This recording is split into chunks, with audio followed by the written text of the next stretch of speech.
Hi there, and welcome back to the Friendly Filmmaking channel from YouTube to you.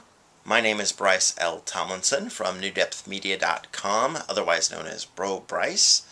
And today I have for you the unboxing of the Bell Howell DV2300hdz camcorder. It's a Showtime camcorder.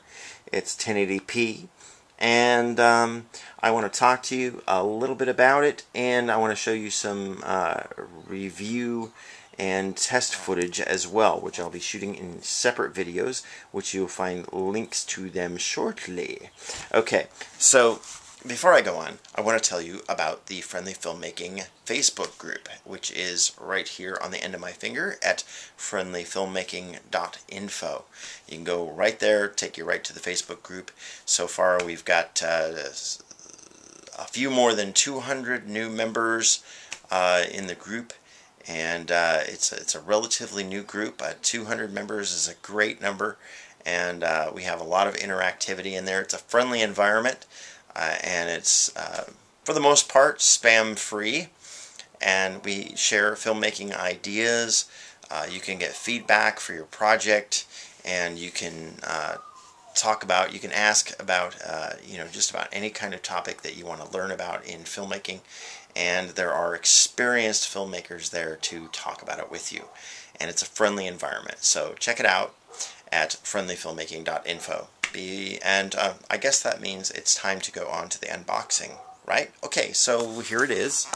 It is the Bell & Howell 2300 HD2 Showtime camera.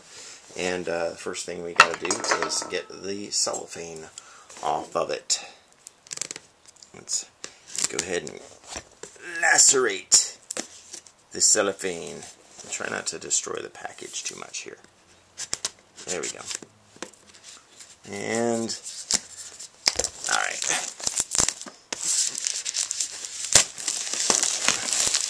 I love how they show dramatic pictures on the side, like those are the ones taken with the camera or something. I think that's funny. So you can see on the box it's got a 16 megapixel resolution for stills, 23x optical zoom, love that. 3.5 inch touch screen. It's got 1080p, ISO up to 6400, HDMI output, and it's got a pre-record. Not sure what that is yet. Automatic face detection, we know what that is. Got motion detection, so you can make it record when it sees motion, and it says it's got a built-in flash, and that might be for like the flash, but I noticed that before the previous packaging, I think you say has a built-in LED light, which it really doesn't, so it's just a flash for your stills. And let's see if we can get this thing open. Open. How do we open? Okay. I think I've got one side coming out. Where is it? Oh, hi. Don't make it so easy. I'll never figure it out. Okay. There we go. I should do a review of the box. Impervious to everything. Okay. So here is the inside of our box. You've got the Bell & Howell literature, which I always say, let's go for the important stuff last. And let's go for this. So here we have the Bell & Howell Total Media Extreme. Looks like it's got a serial number on it here. It's a PDF reader. And, okay. So it's basically image editing software for digital still and digital video cameras. Okay, cool. Alright, so it comes with its own stuff. I probably won't use that, honestly. DV Quit Guide. It's pretty thick. Let's see, we have the US warranty card. Alright, so let's get a load of this here. We have a little English here, and then a few pages into it, We got 6 pages of English, and then we're on to Deutsch, which is German. So you have a manual, but it's really just a quick reference guide. It's not going to teach you how to use a camera, but it probably will teach you how to basically sort of operate the functions that are on it. Maybe. Okay. You might learn more off the internet. Let's see. Manual's not terribly comprehensive. Okay, so let's get back into the box. Inside the box, we have, ooh, what is this? This is a cable. There might be something useful here. Let's see. Let's cut into it. Boink. There we go. Lacerate with the scissors. There you go. Okay, so we have a mini HDMI to HDMI cable here for your viewing or external viewfinder pleasure, maybe, or for using with your television or something for playback. We'll get more into that later. And then we have an AV cable here. So this looks like it's one of those TRS things, or TRRS is what it's called. Tip ring sleeve. So you have your stereo audio and your video composite, and it's a tip ring sleeve TRRS plug. So that will probably plug right into your camera there, and then this would plug into your television set. Alright, next up in this little tiny box we have, oh cool, one of these guys. This is and I read in a review that this was particularly flimsy, and I will say it is. It has, this is the AC adapter here, and you notice it's got one of those wonky little plugs there, prongs on there. So let's pull this out, and this is like an adapter that's going to plug into here to become an AC adapter. And I don't know, let's see, I don't see any other plugs, but I imagine that's because if they release it to another market, they would just release it with the plug that's supposed to go with theirs. So I'm just going to plug in my US standard pluggy thing. And I heard that this was kind of flimsy, and it kind of is, but it's also more of like a ribbon than your standard like 2-conductor wire. I don't know if you can see that, but it's more like a ribbon, and it seems more like a silicone kind of material. So it might actually be, though it's thinner, it might actually be more durable. I don't know. Bell and Howell have been in the camera business and projector business for a very, very long time. You can still find Bell and Howell projectors, antique ones, in the garage sales and stuff. So, okay, and then this is a standard. This is, and by the way, that's the charging cable there. I'm not sure if this will work as a charging cable as well, but it's the USB cable, and it uses just a mini B cable. It's not the micro, it's the mini B. So USB A to mini B. And this way, you know, this will plug into, I like that it comes with this kind of cable and this kind of adapter, because chances are good this is just plus 5 volts, and you'll be able to use this USB cable on a multitude of other, you know, applications, cameras and whatnot.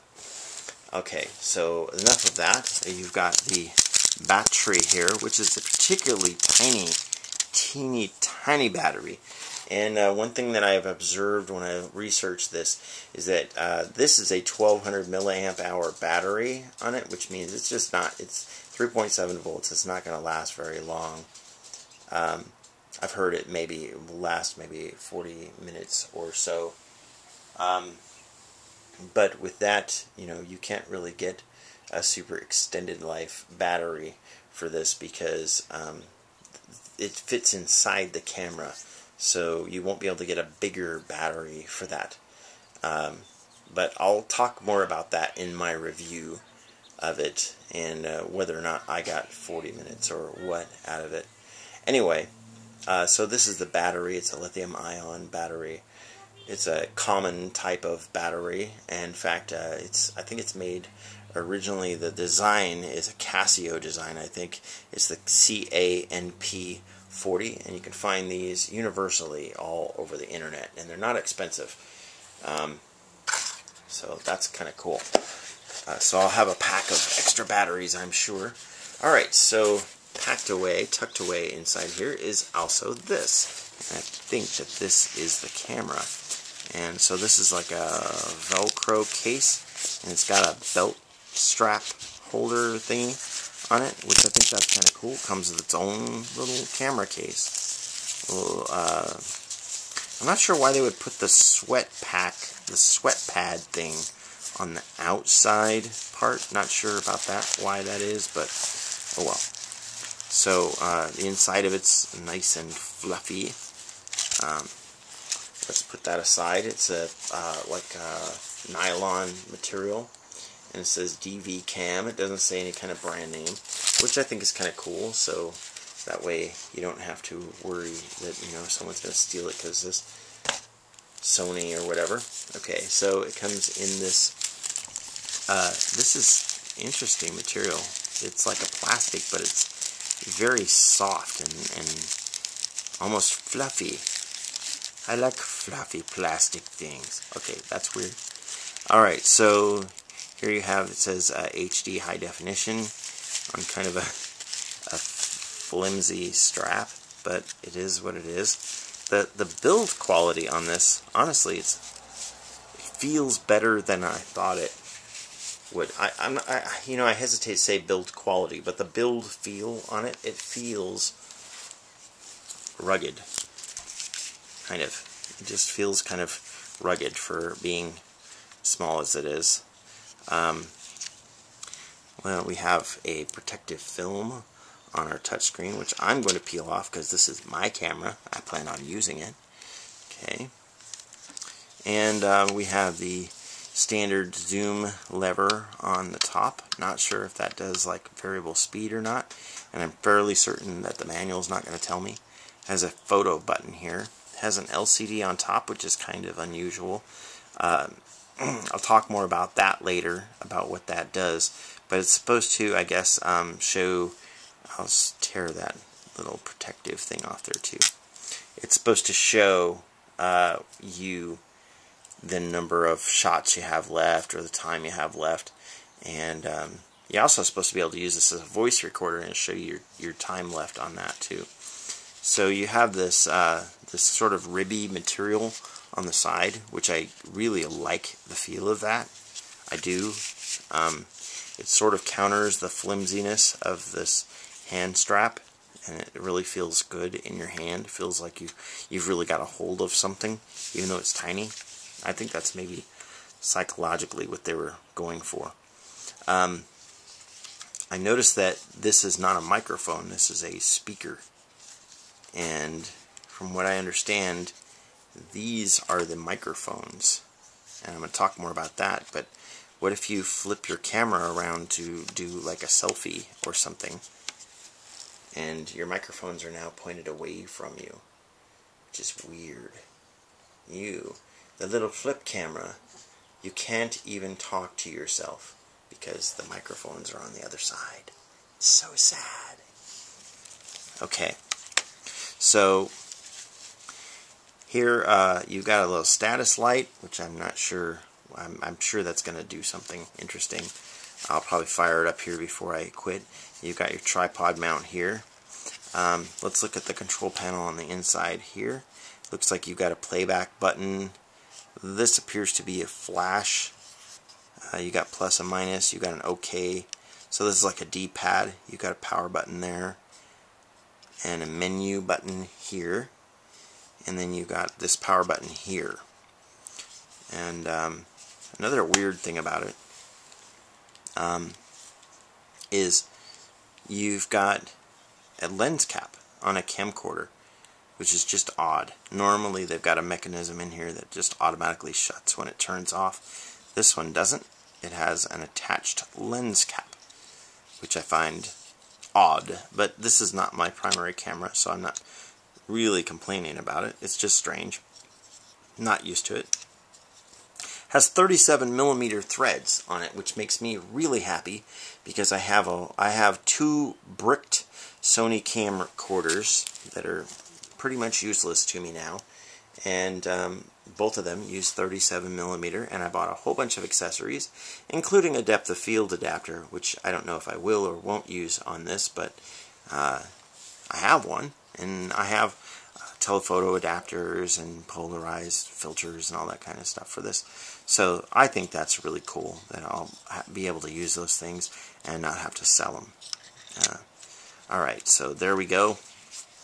And I think the build feel, I say build feel because you don't know the build quality unless, you know, the thing falls apart or doesn't fall apart. So I say, you know, build feel. It feels solid, and the battery's not even in it yet. So here we have this hatch up here, and sort of a plastic, one of those kind of flimsy hatches. I have a feeling this is going to break off. I do. I feel that. So here's your USB. You have your HDMI, and I'm thinking this is your AV port for your TRRS cable that I explained earlier. And then you have a mode button, which is, I guess, supposed to switch between camcorder, still camera, and voice recorder. And then, of course, this will be your video shutter, record, stop. So, alright. So, I do want to just throw the battery in here, just for fun. I don't have an SD card for it right now. I'll have to grab one for the review. And of course the battery only goes in one way. It kind of snaps in there, and it does sort of self-pop out, but not, let's say, not very far. That would be frustrating if I was trying to do it fast. You know, have to pry that thing out of there. So, it is what it is. Okay, so there's an SD card slot. And let's just turn it on, huh? Ring! It's got noises. It says 2011. Everyone knows it's 2014. I don't know what time it is. It's like 3. Well, let's do military time, right? Ding, ding, ding, ding. 15. I think it's 15, like 50 or something. Okay. And it is March 20. I think it's the 26th. Anybody want to tell me? 26th. We'll just say that for now. Probably wrong, but we have a touchscreen. Yay! Okay, English. Yay! Okay, so it says no card, and the camera's lens cap is on, so we'll be able to film true blacks. Alright, so there we go. There's our filmage, and you guys will get to see some test footage here soon enough. So the status light here, let's see what that does. If I can't record because I don't have an SD card in it. Well, we'll get to see that in the review video. Anyway, thanks. Thank you so much for watching. My name is Bryce L. Tomlinson from newdepthmedia.com, and I really hope that you'll subscribe to this channel if you like this video. If you like videos like this, you want to learn more about cameras and lighting and all that stuff. And you can check out the previous video over here. You can check out the next video when it comes out, when it's available, right there. And be sure to check out the Facebook group at friendlyfilmmaking.info. You can click right there on the end of my finger, I think. Can you? Try it. Try it now. Let me know. All right. Thanks for watching. Have a great day. Bye.